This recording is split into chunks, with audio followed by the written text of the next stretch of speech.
Yung mga kabusan, ako nga pala si Glenn, isang factory worker dito sa bansang South Korea. Paano nga ba ako nakapunta o nakapag-apply dito sa bansang South Korea?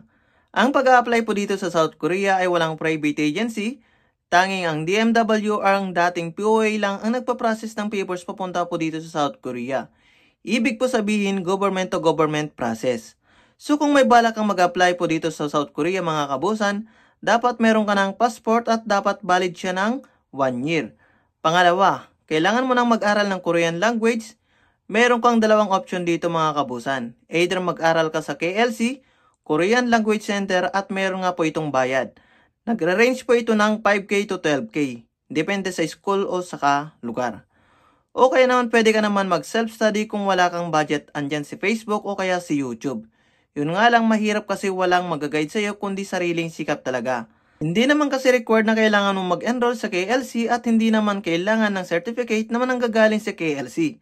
Kailangan mo lang dito ay ipasa ang EPS TOEIC test at iba pang mga test na pagdadaanan mo. Pangatlo, kailangan mong gumawa ng e-registration account dito mga sinasubmit yung mga information mo na nanggagaling sa iyong passport. I-double check mo lang ng maigi para maiwasan ang pagkakamali o aberya sa hinaharap.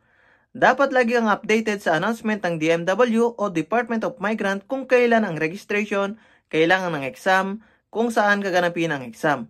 Ang exam ay may dalawang kategory, reading at saka listening.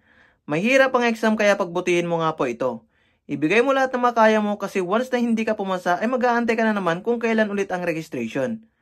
May bayad nga pala ang exam, 24 USD o around 1,300 pesos depende sa palitan. Hindi madali ang makapunta dito sa South Korea.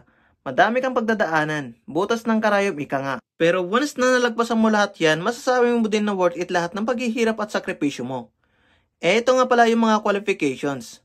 Mahirap ang makapunta dito pero worth it naman kapag nalagpasan mo lahat at andito ka na. Maganda magtrabaho at mga benefits dito sa South Korea. So ikaw kabusan, simulan mo na din mag-aral ng Korean language. Fighting!